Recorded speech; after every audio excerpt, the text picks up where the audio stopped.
बिस्मिल्लाहिर्रहमानिर्रहीम। अस्सलाम वालेकुम। आप देख रहे हैं हालात। मैं हूं सईद चौधरी। पाकिस्तान में वोटर की कम से कम उम्र 18 साल से बढ़ाकर 25 साल करने की तजवीज़ गर्दिश में है। व्लॉग्स हो रहे हैं, टीवी चैनल्स पे प्रोग्राम भी हुए हैं। ये तजवीज़ कहाँ से आई और उम्र में जो तब्दीली है वोटर की, वो कैसे हो सकती है? उसका तरीक़ाकार क्या होगा? किसका फ़ायदा होगा, किसका नुकसान होगा, इस पे बात करेंगे। और दूसरा, डोनाल्ड ट्रंप साहब ने जनाब पूरी दुनिया में एक हलचल सी पैदा कर दी हुई है। डोनाल्ड ट्रंप साहब धमकियां दे रहे हैं मुख्तलिफ ममालिक को, यूरोपीय ममालिक को, और टैरिफ लगा रहे हैं। एक से बढ़ के एक उनका बयान आ रहे हैं इस हवाले से। और दूसरी तरफ उन्हें जवाबी धमकियों का, जो उनके दोस्त ममालिक हैं उनकी तरफ से जवाबी धमकियां आना शुरू हो गई हैं, वार्निंग्स जारी हो रही हैं। और ट्रंप साहब ने जनाब जो उन्होंने एक प्लान दिया था 20 दिन का, आपको याद होगा 2025 में, तो वो जनाब उस पर अब उन्होंने अमल शुरू कर दिया और उन्होंने गजा में जो पीस बोर्ड है उसकी तश्कील जो है वो कर दी है। और मुख्तलिफ सरबराहान मुमलकत जो हैं उनको बोर्ड में शमूलियत की दावत दी जा रही है। पाकिस्तान के वज़ीर आज़म मियां शहबाज शरीफ को भी दावत मिली है और हमारे हमसाए में बैठे हुए भारतीय वज़ीर आज़म नरेंद्र मोदी जो हैं उनको भी दावत आ गई है।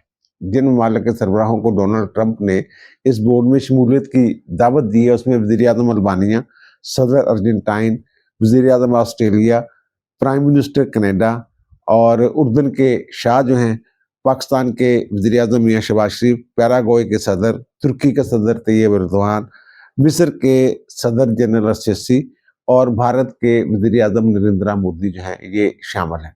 अच्छा, इसमें ना फ्रांस का नाम है, ना जर्मनी का नाम है, ना बरतानिया का नाम है। आपको याद होगा जब डोनाल्ड ट्रंप ने ये 20 निकाती अमन मंसूबा दिया था, तो उससे पहले उन्होंने 8 मुसलमान ममालिक के सरबराहों या नुमाइंदों के साथ मुलाकात की थी। ये मुसलमान ममालिक कौन से थे? इनमें सऊदी अरब, यूएई, कतर, मिस्र, तुर्की, उर्दन, इंडोनेशिया और पाकिस्तान, ये थे। अब जो अब तक दावतनामे सामने आए, जो दावत दी है शमूलियत की डोनाल्ड ट्रंप ने, उनमें ना कतर का जिक्र है, ना सऊदी अरब का जिक्र है, ना यूएई का जिक्र है, ना इंडोनेशिया का जिक्र है। हाँ, इंडोनेशिया ने तो वैसे वहाँ वो अपनी फौज भेजने का भी ऐलान कर दिया था, मंजूरी दे दी थी कि जनाब अगर फौज भेजने की जरूरत पड़ती है गजा में, तो ये एक तो प्लान ये है कि जनाब गैर मसल्ला करना, ये इनका जो है हमास को। तो पाकिस्तान ने तो ये इनकार कर दिया, तुर्की ने भी इनकार कर दिया हुआ है कि जब हम उस तरह एक्ट नहीं करेंगे। और फिर पाकिस्तान ने जब ये दावत आई है तो उसके बाद ये बयान आया हमारी वजारत खारजा की तरफ से, जनाब ये हमारा जो है कि जो 2 रियासती हल की बात हम करते हैं तो उससे पीछे नहीं हटेंगे, ये बात। अच्छा, लेकिन ये जो बोर्ड में शामिल होने वाली बात है ना, ये मुझे लगता है कि पाकिस्तान ने इसको कबूल कर लिया कि ठीक है जनाब हम जा रहे हैं। उसकी एक वजह है, एक तो जनाब वो क्या है, अशरफी साहब, ताहर अशरफी, उसकी फौरी तौर पे एक प्रेस कॉन्फ्रेंस जनाब उन्होंने कर दी। अच्छा, जो उन्होंने प्रेस कॉन्फ्रेंस में अल्फाज इस्तेमाल किए ना, उसी तरह का एक मजमून कहीं से कुछ साफियों को आया और कुछ ने उसको ट्वीट कर दिया एज इट इज। तो उसमें जनाब यही बातें हैं कि जनाब पाकिस्तान को एक जुम्मेदार रियासत के तौर पे जनाब तस्लीम किया जा रहा है, एजाज की बात है, पाकिस्तान पे एतमाद किया जा रहा है, पाकिस्तान अमली किरदार अदा कर सकता है बयानात से आगे बढ़ के जनाब फ़लस्तीनी भाइयों की मदद के लिए, अमन के लिए, इस तरह की सारी चीज़ें ना। और मुश्तरका इंसानी और इस्लामी जिम्मेदारी निभाने का मौका फराहम किया जा रहा है। बड़ा लंबा चौड़ा ये मेरे सामने पड़ा हुआ है, बड़ा लंबा चौड़ा एक मजमून था। तो इससे ये लग रहा है कि जहां से वो आया, इससे मुझे लग फैसला साहब जो हैं वो फैसला करके बैठे हुए, ठीक है जनाब, ओके हम जाएंगे। ये अब जाएंगे। अब फौज वहां जाती है या नहीं जाती, ये एक सवाल है। तो इस हवाले से जो प्लान है, ये जो बोर्ड का प्लान है, इसमें वो अभी तक इसकी तफसीलात वाजे नहीं है। दुनिया का मीडिया उठा के देख लें, वो सारे यही बात कर रहे हैं कि जनाब फौज भेजने के हवाले से कुछ अबहाम है इसमें, अभी तक वाजे नहीं है। अबहाम तो नहीं, वाजे नहीं है, वो ट्रंप साहब फैसला करेंगे। अब जो इन्होंने ये ट्रंप साहब ने, अच्छा इसमें एक और जो खबर है, ब्लूमबर्ग की जो रिपोर्ट है, वो जो कह रहे हैं जनाब 3 साल के लिए जो मेंबर होंगे, ये जो बोर्ड बनाया जा रहा है पीस बोर्ड, तो इसमें जनाब जो पहले साल $1 अरब देगा ना, $1 अरब बोर्ड को, पीस बोर्ड को, तो वो ना फिर मुस्तकिल मेंबर होगा। और ये ऐसी बातें भी हो रही हैं कि ये बोर्ड सिर्फ जो है, ये पीस बोर्ड जो है, ये सिर्फ गजा के लिए नहीं है, बल्कि मुल्क में जो दुनिया में जो दीगर तनाज़ात हैं उनके हल में भी ट्रंप साहब के ख्याल में ये बोर्ड जो है ये किरदार अदा करेगा। इस तरह की बातें जो हैं ये सुनने में आ रही है। ये आपको पता ही है कि जनाब ये इन्होंने ट्रंप साहब ने, बल्कि जो उन्होंने मोदी को दावतनामा दिया और उसका ऐलान जो है वो जो इंडिया में अमेरिका के सफीर है उन्होंने एक ट्वीट के जरिए किया है।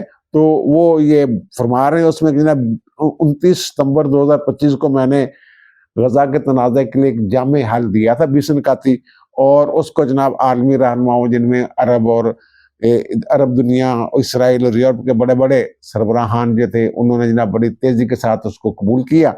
और फिर जनाब वो कहते 17 नवंबर को जो अक़वाम मुत्तहिदा की सलामती कौंसिल का इजलास हुआ तो उसमें भी भारी अक्सरियत के साथ इस हवाले से जो मेरा अमन मनसूबा था तो उसको मंजूर कर लिया गया, और वो करारदाद नंबर थी 2803। ये बिल्कुल ठीक बात है। और वो कहते मेरे विजन का खैर मुकदम किया गया। तो अब वो उसी करारदाद का हवाला दे के जनाब कहते हैं कि जनाब ये मैं ला रहा हूँ यहाँ पे। अच्छा, वो जो 1 अरब वाली बात है ना, वो उसमें उन्होंने जो बात अपना खत है जो जो मोदी के नाम उन्होंने लिखा है, उसमें वो कहते हैं कि हम मुस्तकिल करीब में अपने शानदार और पुरअज़म शराकतदारों को बुलाएंगे और मुस्तकिल में शानदार सरमायाकारी करेंगे ये लोग जो हैं आने वाली नस्लों के लिए। तो बहरहाल जनाब ट्रंप साहब जो है, और वो इसके जो सरबराह है ना, चेयरमैन, वो ट्रंप साहब खुद होंगे। एक बात होगी। और दूसरा जनाब ट्रंप साहब जो है पैसे पूसे हैं ट्रंप साहब के पास होंगे। और फिर जो उन अच्छा इसमें ना कई एक किस्म के बोर्ड हैं। एक एग्जेक्टिव बोर्ड उन्होंने बना दिया हुआ है, एग्जेक्टिव बोर्ड ऑफ पीस। तो फिर जनाब गजा एग्जेक्टिव बोर्ड बना दिया है। इस तरह की चीजें जो की है उसने, और उसमें मार्को रूबियो को रखा है जो एग्जेक्टिव बोर्ड बनाया उन्होंने, और टोनी ब्लेयर को, और ट्रंप के दामाद साहब हैं, वर्ल्ड बैंक के सदर हैं ये लोग। और इसराइल जो कहता है कि जनाब ये जो बोर्ड बनाया है ट्रंप साहब ने, हम तो इसको कर रहे हैं मुस्तरद, हम नहीं मान रहे, क्योंकि इसकी तश्कील के लिए हमसे वो कहते बात ही नहीं हुई, राब्ता नहीं किया गया, मशवरा नहीं किया गया। ये उन्होंने बात की है। वैसे वो उन्होंने पहले भी ये पिछले दिनों ये गए थे नेतन्याहू, अमेरिका में मुलाकात करके आए हैं, तो उस वक्त और उससे पहले भी उन्होंने तुर्किया का ये कहा था यार तुर्किया का कोई अमल दखल नहीं होना चाहिए, यहाँ इसकी फौज नहीं होनी चाहिए।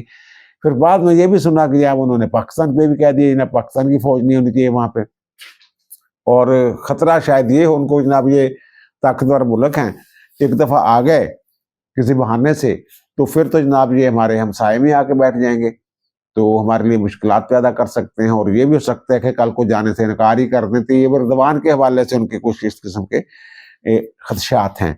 तो पाकिस्तान तो जनाब है तैयार, ठीक है जनाब, हम तो जाएंगे। जो मैंने वो मजमून बताया है, जो मजमून आया है मुख्तलिफ सहाफ़ियों को, और फिर ट्वीट भी किया कुछ लोगों ने, तो बहरहाल। और दूसरा ये भारत का है जो, उसके हवाले से वो मुझे तो थोड़ा सा लग रहा है जनाब एक मरतबा फिर जो मोदी साहब है उनका इम्तिहान शुरू हो गया। अगर वो जाएंगे तो फिर एक मुश्किल में होंगे, वहाँ पाकिस्तान भी होगा और वो ममालिक भी होंगे जो जिनके साथ जो अब हमारी मई में जंग हुई है इनके साथ, तो पाकिस्तान के बिल्कुल शाना बशाना करे। तुर्किया की मैं बात कर रहा हूँ, सऊदी अरब की बात कर रहा हूँ। तो इनके लिए अगर नहीं जाते फिर ये होगा कि एक आलमी किरदार इनको जो मिल रहा था तो वो उससे हाथ धो बैठेंगे। और ट्रंप साहब का ये भी कोई पता नहीं कि ट्रंप साहब जनाब कोई बहाना बना के मोदी को एक मरतबा फिर चपेड़े। वो मैं बार बार कहता हूँ कि मामला लड़ाई किसी और की हो रही, चपेड़े इंडिया को बच जाती है। तो ऐसा ऐसा भी कुछ हो सकता है कि मजीद तज़हीक का कोई पहलू निकला है इनकी, मोदी साहब की या भारत की। ट्रंप साहब का आपको पता ही है ना, जब भी मौका मिलता है, जब भी दुनिया में अमन की बात होती है तो अपना किरदार वो बढ़ा चढ़ा के पेश करते हैं। और फिर वो पाकिस्तान और भारत की जंग का जिक्र करते हैं। अभी 2 दिन पहले उन्होंने फिर एक मरतबा ये बात की है। ये 15 तारीख को उन्होंने बोर्ड अनाउंस किया है ना कि बोर्ड बना रहा हूँ, अब दावतनामे सामने आ रहे हैं कि उनको दावत दे रहे हैं वो। तो उस वक्त भी उन्होंने ये फरमाया कि जनाब ये जो जब यही 20 निकाती जो इनका अमन प्रोग्राम था ना, वो आपको याद होगा कि मिस्र में ये ट्रंप साहब भी पहुंचे थे, ये जो अरकान मुसलमान ममालिक 8 जो हैं उनके नुमाइंदे, वज़ीर-ए-आज़म साहब भी वहाँ गए थे, तो वहाँ भी उन्होंने आसिम मुनीर साहब की फील्ड मार्शल की तारीफ की कि बड़ा ज़बरदस्त आदमी है, बड़ा तगड़ा जरनैल है। और फिर जो वज़ीर-ए-आज़म हैं उनसे उन्होंने वो थोड़ा-सा कहा, जनाब आप कुछ कहें? तो उन्होंने कहा, जनाब जब पाकिस्तान और भारत की जंग रुकवाई है 2 एटमी ममालिक की, तो 1 करोड़ लोगों की कम से कम जान बचाई है। तो वो फिर उन्होंने ये जो कल परसों बात की है कि जनाब पाकिस्तान के वज़ीर-ए-आज़म ने ये कहा कि मैंने 1 करोड़ लोगों की जान बचाई है, तो ये मेरे लिए बड़ी एज़ाज़ की बात है। तो मुद्दी थी उन्होंने किड बड़ी है, और वो मैंने ये अर्ज़ किया था, ये किड यही है कि मुद्दी उनका सामना नहीं कर रहा।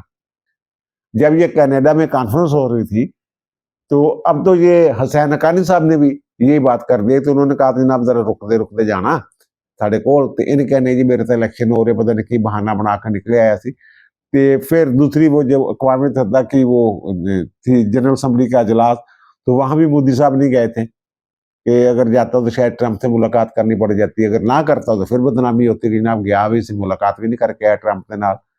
तो बहरहाल इस तरह के थे। और दूसरा जो ट्रंप साहब जो है ना, वो मैंने अर्ज किया था, कनाडा जो है ये तो हाथ से निकल गया एक तरह से इनके। वो जाके चीन के साथ उन्होंने वो 4-5 दिन का दौरा था उनके वज़ीर-ए-आज़म का। अच्छा, इससे पहले ये 7 जनवरी को आयरिश जो प्राइम मिनिस्टर उसका भी दौरा हुआ है वहां पे, आयरलैंड वालों का। अच्छा, बहरहाल ये अब उन्होंने ये माहदा कर लिया है, ये अमेरिका के कहने पर ना, जो चीन की इलेक्ट्रिक गाड़ियां हैं इसके ऊपर ना 100% टैरिफ लगाया हुआ था कनाडा ने, बड़ा ज्यादा टैरिफ है उन्होंने हिसाब के नाल। तो बहरहाल अब जनाब उन्होंने 2024 में ये लगाया था उन्होंने, तो उसके बाद जब ये इन्होंने कहा कि मेरा सूबा है कनाडा, आपको याद होगा कि जब मुलाकात हुई है इनकी, वो जो सोना जब वज़ीर-ए-आज़म नहीं से पहलों, इस तो पहलों उन्होंने कहा सी ना, मैं अपना सूबे के गवर्नर से मिल रहा हूँ, इस तरह के इन्होंने कोई ट्वीट श्वीट किया था। और कहते थे जनाब ये तो मेरा कनाडा जो है, ये ट्रंप साहब कह रहे थे कि हमारा जनाब अमेरिका का एक सूबा है, इस तरह की बातें शातें वो कर रहे थे। हालांकि वो रकबे में अमेरिका से ही बड़ा है, लेकिन वो कह रहे मेरा सूबा है। अब ग्रीनलैंड के ऊपर नजरें वो गाड़ के बैठे हुए। अच्छा, बहरहाल वो जनाब उन्होंने कहा, जनाब 50,000 गाड़ियां चीन की जो है ना इलेक्ट्रिक गाड़ियां हम खरीद रहे हैं, जा रही है कनाडा, और जनाब वो टैरिफ सिर्फ 6.1% ना होने के बराबर, मामूली सा टैरिफ, कहाँ 100%, कहाँ 6.1%। तो जनाब इस पे अमेरिका को बड़ी तकलीफ हो गई है। अमेरिका के जो ट्रांसपोर्ट के वजीर हैं शान रफी साहब, उन्होंने जनाब वार्न कर दिया, खबरदार किया कनाडा को कि जनाब ये आपसे बहुत बड़ी गलती हो गई है, ये आपने बहुत गलत फैसला किया है और बहुत बड़ी गलती होगी, इसका खमियाजा भुगतना पड़ेगा। ये पहले तो अमेरिका की और कनाडा की गाड़ियां जो हैं वो सरहद पार जरूर आती जाती थी ना, अब उन्होंने कह रहे हैं कि ये वाली गाड़ियां, ये चीनी गाड़ियां तुम मंगवा रहे हो ना, ये अमेरिका जैसे दाखिल नहीं होने देनी, पाबंदी ला देनी। और दूसरा ये आपके लम्बे है कि जनाब जो ग्रीनलैंड पे कब्जा करने के हवाले से वहाँ जो नेटो के यूरोपीय ममालिक हैं, तो वो जनाब इस पे रजिस्ट कर रहे हैं, मुज़ाहमत कर रहे हैं, और उन्होंने अलामती तौर पर अपनी फौजी भी वहाँ तैनात कर दी हैं बहुत सारे ममालिक ने। तो ये जनाब अब उनको भी, उनके ऊपर भी इन्होंने 10% टैरिफ लगा दिया ना 1 फरवरी से। डोनाल्ड ट्रंप साहब ने जनाब 1 फरवरी से जब टैरिफ, और जिन मुल्कों में लगाया वो Denmark, Norway, Sweden, France, United kingdom, बरतानिया यानी नीदरलैंड, फिनलैंड, और 1 जून से वो कहते हैं 1 जून से जनाब ये जो है ना टैरिफ 25% कर देना, मैंने छड़ना नहीं थोनू।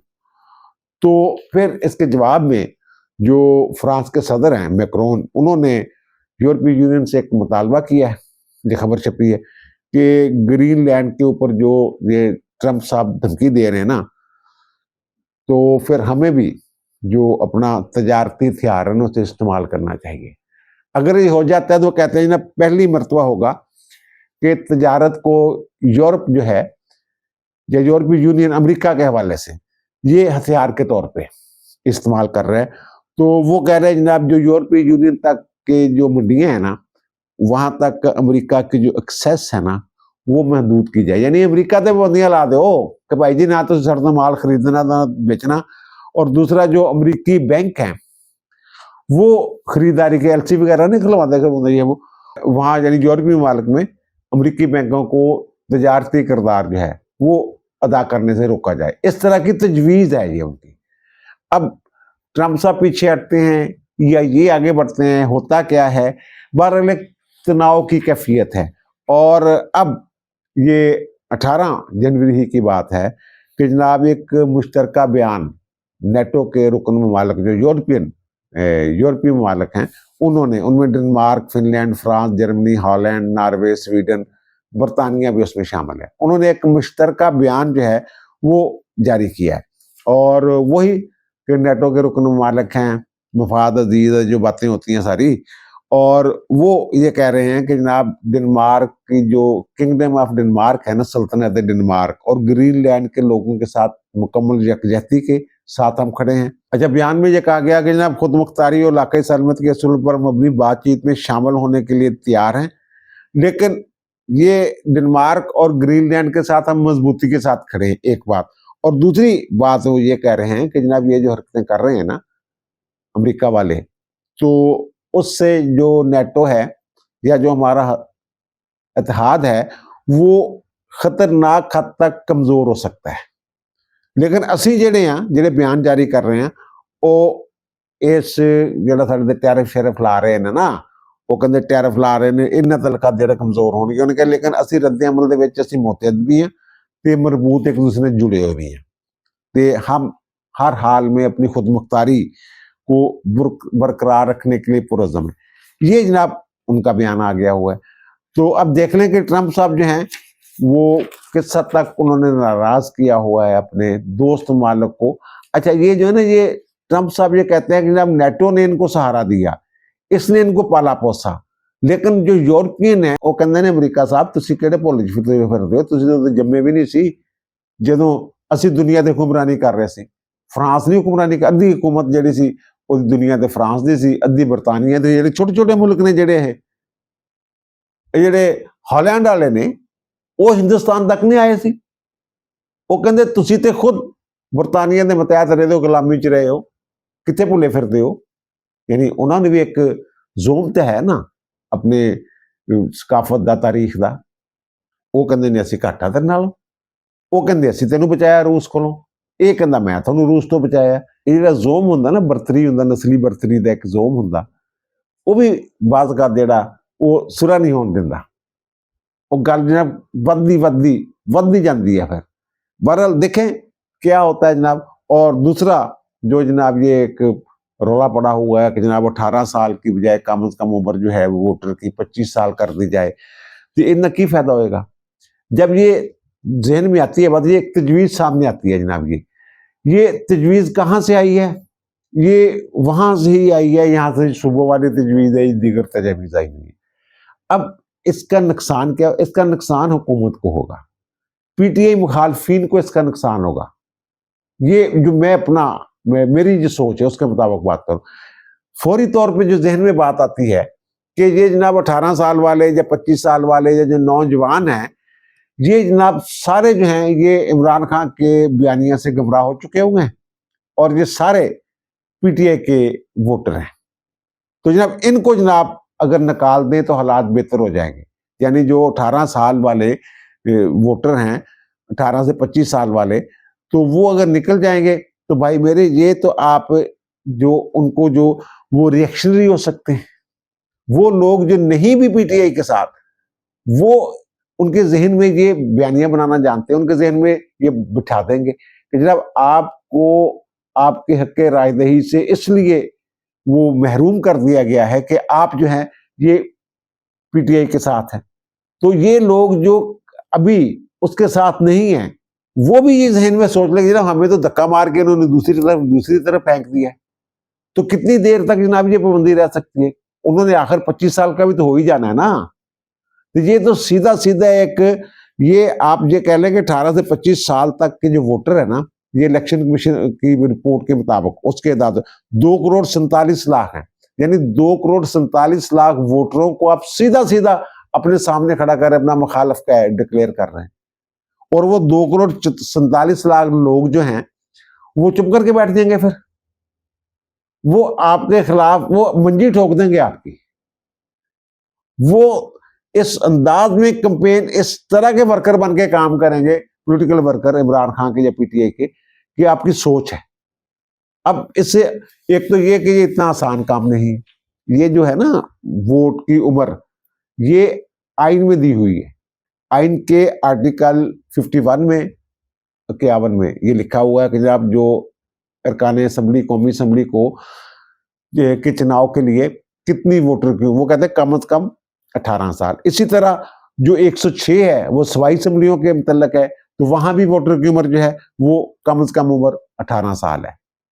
तो ये, और ये जो है ना, ये 2002 में मुशर्रफ के दौर में ये उम्र जो है ये 18 साल की गई थी। इससे पहले उम्र 21 साल होती थी। 21 साल का जो बंदा था वो वोट डाल सकता था। पाकिस्तान के आइन में लिखा हुआ था। और ये उसके बाद जनाब 2008 वाले इलेक्शन, 2013 वाले, 18 वाले, 24 वाले, सारे 18 साल की जो उम्र वाले वोटर हैं उन्होंने अपने हक के राय दे जो है वो इस्तेमाल किया। तो ये कह रहे नहीं जनाब हमने आइन में तरमीम करके ये कम कर देनी। पूरी दुनिया में, मैं अभी गूगल कर रहा था, देख रहा था, किताबें फरोली मैंने, तो वो कहीं भी पूरी दुनिया में 25 साल उम्र नहीं है। ज्यादातर ममालिक में 18 साल, अपना अमेरिका में 18 साल, चाइना में, रूस में, इंडिया में, बांग्लादेश में, हर जगह जहां भी आप नजर लड़ाएंगे 18 साल उम्र है। बल्कि बाद ममालिक में तो 18 साल से भी कम है। अब अर्जेंटीना और ब्राजील में वोटर कम से कम उम्र जो है वो 16 साल है। लेकिन 16 साल वाले जो वोटर हैं उनके लिए जरूरी नहीं है। कलाब वाली जी होंगे दिल करे वोट पान, दिल करे ना पान, खैर है। लेकिन जो 18 साल से 70 साल की उम्र के वोटर हैं उनके लिए कंपलसरी है, वहां लाजमी है कि वो अपना जो हक राय दही है वो इस्तेमाल करेंगे। अर्जेंटीना में तो जो प्राइमरी सदर के इलेक्शन है ना, उनमें 15 साल उम्र के लोग जो हैं वो भी हक राय दही इस्तेमाल कर सकते हैं। हाँ, एक शर्त रखी है उन्होंने कि जनरल इलेक्शन तक अगर उनकी उम्र 16 साल हो जाए, अब 15 साल है, जनरल इलेक्शन में 16 साल उनकी उम्र हो जाए, वो अपना जो है ये हक राय दही इस्तेमाल कर सकते हैं। ऑस्ट्रेलिया में 18 साल लाजमी वोट देना है। ताइवान, बहरीन में 20 साल है। लबनान में 21 साल है और ओमान में 21 साल है। और बेल्जियम में 18 साल। लेकिन यूरोपियन जो इलेक्शन हो रहे होंगे उसमें वो 16 साल वाला जो है वो भी वोट कास्ट कर सकेगा। फिर यूनान और साइप्रस में 17 साल, 18 साल से भी कम है, इसी 25 साल जा रहे हैं। मशरकी तैमूर में 17 साल, नॉर्थ कोरिया में 17 साल, और एक्वाडोर में 16, नेपाल में भी 16 साल है, जर्मनी में 18 साल है। और जो वहां स्टेट इलेक्शन है ना, वहां सूबियां दे जेड़े ਉਹਦੇ 16 साल के लोग जो वो भी वोट पा सकते हैं कुछ स्टेट्स दे विच। और जो म्यूनिसिपल इलेक्शन है वहां भी 16 साल है, और जर्सी में भी 16 साल है। यूके में जनरल इलेक्शन में वो जो हाउस ऑफ कॉमन का इलेक्शन है वहाँ 18 साल है, लेकिन लोकल गवर्नमेंट्स वगैरह जो हैं वहाँ 16 साल है। 25 साल तक कितने भी नहीं है। वेटिकन में पोप के इलेक्शन के हवाले से शायद में भी कुछ उनकी पाबंदियां शिबंदियां हैं, लेकिन वो जो पोप है वो 80 साल से ज्यादा उम्र का नहीं होना चाहिए। इस तरह के बंदे, तो भाई इससे किसको फायदा दे रहे हैं आप? ये तो उल्टा पड़ जाएगा। अच्छा, अब रोला इस हद तक पड़ गया हुआ है इस पे, और उन्होंने बयानियां जो है तकरीबन बयानियां जो बनाने में कामयाब हो गए पीटीए वाले। अगर ये नहीं करते तो फिर जनाब देखेंगे, देखो जनाब प्रेशर आ गया, देखे हट गए ना पिछे, इन्होंने करना सी, इन्होंने जनाब 25 साल करना सी। और अगर कर देते हैं तो फिर वो कहेंगे देखा ये पीटीए वालों को निकालने के लिए जनाब ये सारा कुछ किया है। अब जो अदाद शुमार हैं इलेक्शन कमीशन के, तो वो 13 करोड़ 1 लाख लोग थे पिछले साल तक, जो आखिरी अदाद शुमार उनकी वेबसाइट पे पड़े हुए। तो वो अब चलो 50 लाख इजाफा कर लें, यानी कि 13.5 करोड़ कर लें आप, ये कर लें आप। उसमें 18 से 45 साल वाली उम्र वाले जो लोग हैं ना वो 8 करोड़ 70 लाख हैं, वो 67% टोटल वोटों का। और 18 से 25 साल वाले 2 करोड़ 47 लाख हैं। अगर इनको निकाल भी दें, ठीक है ना, 10 करोड़ 35 लाख वोटर जो है फिर भी ये बचते हैं। और 26 से 45 साल वालों की तादाद जो इनमें 6 करोड़ 23 लाख बनती है। यानी जो ये जवान हैं 25 साल से 46 साल वाले, ये जनाब 60% हैं टोटल वोट्स का। अगर ये 18 से 25 वाले निकाल दें तब तो फिर जनाब जो दूसरे हैं बाबे जो हैं 40 साल से ऊपर वाले, वो 40% बंदे। फैसला कौन किरदार तो ये 25 और ये वाले करेंगे। तो अगर आप 25 और 45 वाले जो दरमियान में ये वाले, ये 18 वाले और 25 वाले जो निकाल देंगे, ये जो है जो इस अंदाज में मैंने अर्ज किया ना कि थोड़ी सोच है जिस अंदाज ने फिर एक कंपेन रिएक्शनरी होकर करने ना यार, ये 25 से 46 वाले जेडे फिर फैसला कौन हाथ किरदार है ना जी, वो थोड़े ने 18 साल वाले भी थोड़े है ने सर, लेकिन बस पता नहीं कहने मशवरा दे देता और काम चल पे देते। कमर उज़्मा कारा साहब कह रहे थे जनाब 18 साल का जो बच्चा होता है वो उसको तो इतनी समझ नहीं, तो मंशूर नहीं समझ सकता जमातों का। तो ये अरकान असम्बली है ना जो सेनेटर हैं मुख्तलिफ जमातों को, उनको बुलाएं। तो पीटीए वाला तो पूछ लो, चलो बाकी हम छोड़ो, उन 10 थोड़ा मंशूर किएगा। पीटीएल कहने जब शऊर देना बस, यानी हर जमात का मंशूर है ना तो पूछ लो, तैयारी का मौका देते बगैर अचानक पूछ लो किसी प्रोग्राम कि तुझे अपना मंशूर थे, 2-3 चीजें बताएंगे, उसके बाद भूल जाएंगे, कोई नहीं पता इनको कि क्या मंशूर है। आइन में तरमीम का, कानूनी इस्लाहात, अदलिया, ये वो, किसी को नहीं पता होगा। तो ये भाई ये खौफजदा इस बात से हैं कि जनाब वो एक बयानिया है, पॉपुलर बयानिया है उसका, उसके पीछे जनाब इनका ख्याल है कि लोग चल पड़े हुए हैं। और ये आया कहाँ से है, सरकार कहती है कि जनाब हमने तो कोई सीरियस एफर्ट नहीं की, फिर कहीं और से आया होगा, पता नहीं कहाँ से आया होगा। वही जिन्होंने जनाब ये सूबे वाले होंगे या ये जो उन्होंने एक मजमून सा भेज दिया था कि जनाब पाकिस्तान के जनाब ये जिम्मेदारी का एहसास हो रहा है, ट्रंप ने जो दावत दी है पाकिस्तान एक किरदार अदा कर सकता है, मदद कर सकता है, अमली इकदाम कर सकता है, वगैरह वगैरह, उस तरह का जो मामला है। अब दीजिए मुझे इजाजत, इंशाअल्लाह मुलाकात होगी नए व्लॉग के साथ। अल्लाह ताला आप पर, मुझ पर, हम सब पर मेहरबान रहे। अल्लाह हाफिज।